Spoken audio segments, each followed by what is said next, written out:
Hey everyone, in this video, I'm going to show you how you can save your work in Adobe Express. In order to do that, first of all, you have to log in into Adobe Express. After logging in the Adobe Express, you will get to see this kind of interface. Now, either you have to choose your project from your recent, or you can just click on the templates.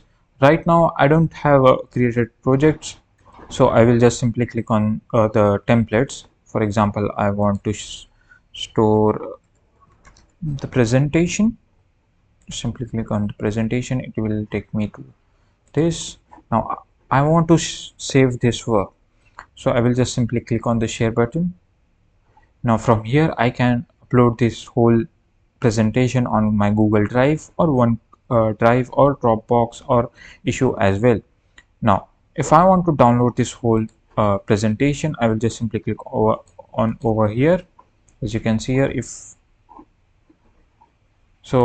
you want to save the project or presentation, just click on this Google Drive.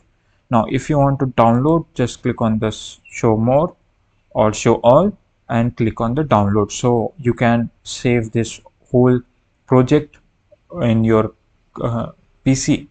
So this is how you can save your work in Adobe Express.